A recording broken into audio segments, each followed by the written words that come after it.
Olá, seja bem-vindo ao canal Torre de Mistérios. Vou narrar uma incrível história repleta de tensão e suspense que começa assim. Em um tempo que o aço clamava soberania sobre a terra, a magia, sussurrante e traiçoeira, se esgueirava nas fendas da realidade. Dois seres díspares forçados a uma união profana viam seus destinos entrelaçados por grilhões de aço. Um elfo, cuja beleza outrora ofuscante fora corrompida pelas cicatrizes de incontáveis combates e pela amargura de uma vida de transgressões, seu olhar agora refletia a frieza da lâmina e o desdém pela ordem. Ao seu lado, um goblin, pequeno mas esperto como uma raposa, com olhos que cintilavam com um misto de pavor e astúcia e que se movia com a agilidade de um esquilo em fuga. Ambas as criaturas, unidas por correntes que lhes prendiam os tornozelos, eram transportadas como gado em uma carroça de madeira, cujo som lúgubre e rangente ecoava pela trilha íngreme que serpenteava pelas entranhas de um vulcão adormecido. Seu destino?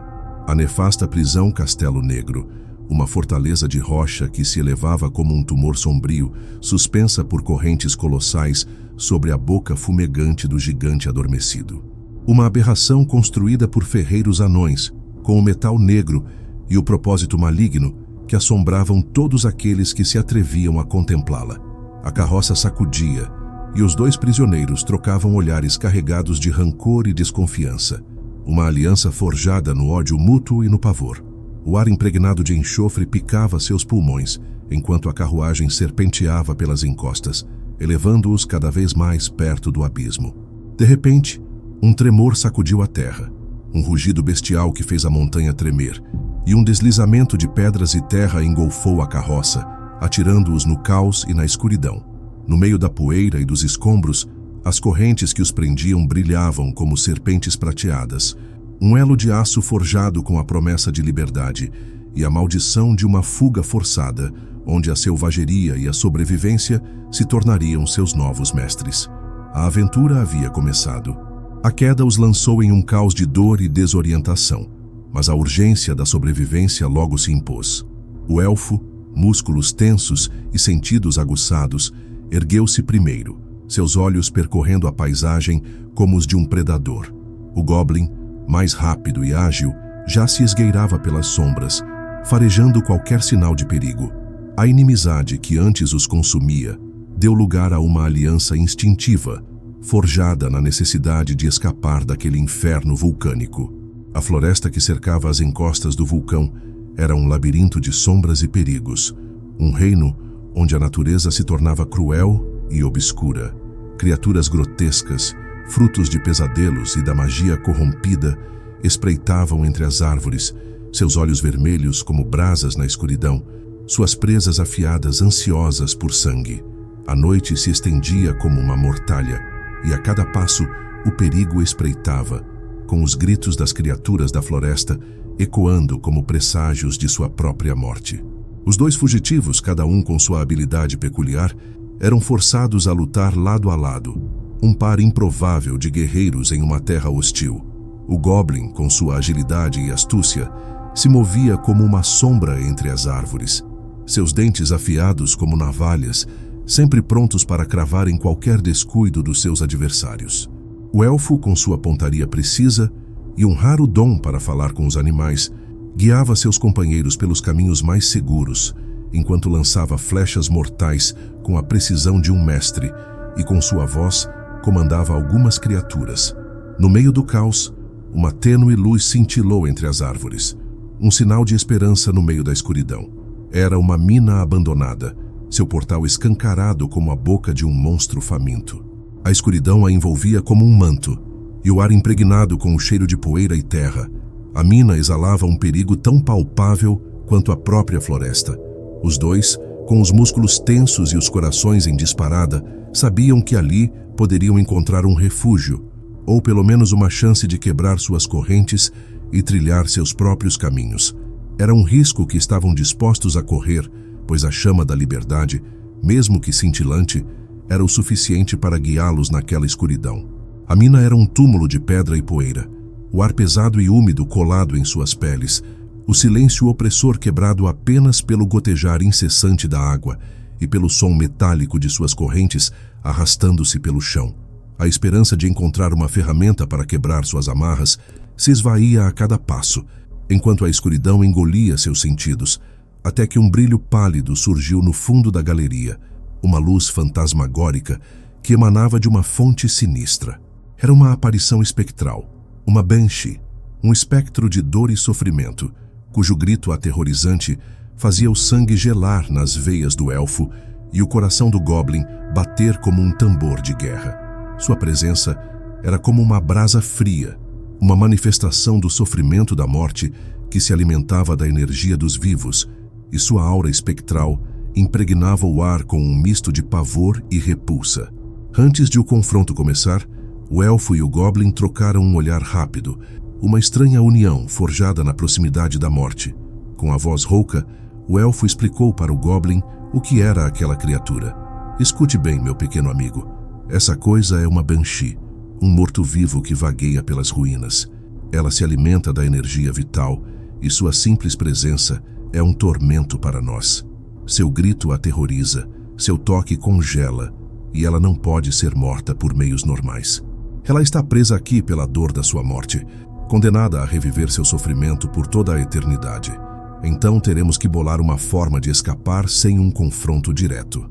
O goblin, paralisado pelo terror, mas também com um estranho brilho de esperança em seus olhos, era quase como se desejasse que aquela criatura o levasse para longe daquele sofrimento da vida.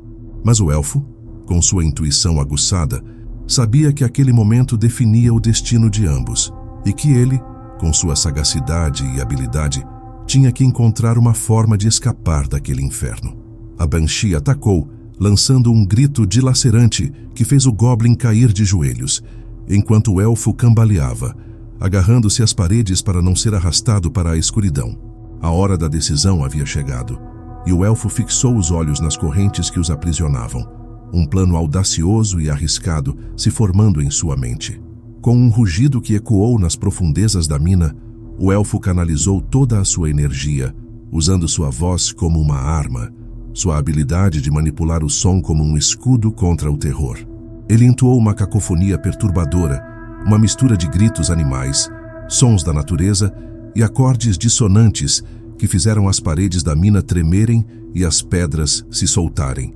O som, uma onda de energia caótica, confundiu a banshee, que se debatia em agonia, suas formas fantasmagóricas se contorcendo em uma dança de sofrimento.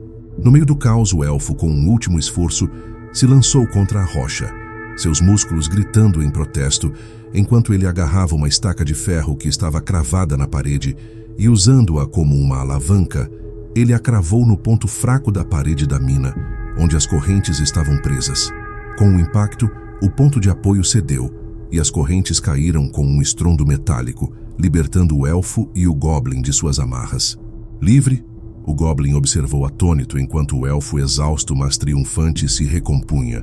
Ambos haviam conquistado a liberdade que tanto desejavam, mas a experiência os transformara, revelando a força da aliança em meio à adversidade.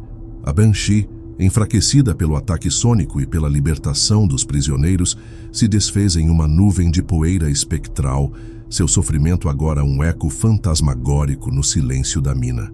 As correntes que antes eram seus grilhões, agora jaziam no chão como os restos de um pesadelo. Ambos os fugitivos sabiam que aquela experiência os ligara de uma forma que a inimizade jamais seria capaz, forjando uma aliança inesperada no crisol da batalha. Com os pés livres e a mente em caos, ambos saíram da mina e encararam o mundo exterior com uma mistura de esperança e incerteza, sabendo que suas vidas haviam mudado para sempre e que os caminhos que se abriam à frente seriam tão incertos quanto as trevas da mina que haviam deixado para trás. Livre das correntes, o elfo e o goblin seguiram por caminhos separados, cada um em busca de seu destino. O elfo, agora marcado pela experiência, mas também mais sábio e menos cínico, partiu em uma jornada de autodescoberta. Ele usou sua habilidade com os animais e sua voz para ajudar outras criaturas necessitadas, tornando-se um protetor dos fracos, um guardião da natureza e um mestre na arte de manipular a energia da voz.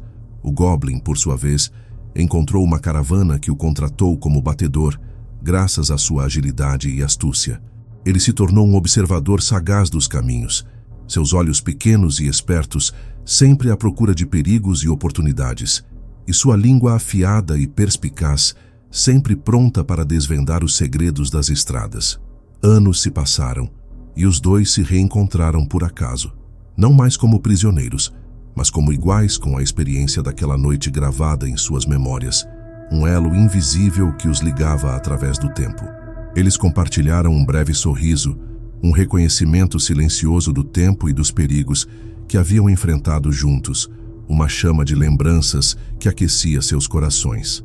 Ambos sabiam que suas vidas haviam sido transformadas naquele dia e que a experiência forjada nos recônditos da mina seria uma parte indelével de suas histórias.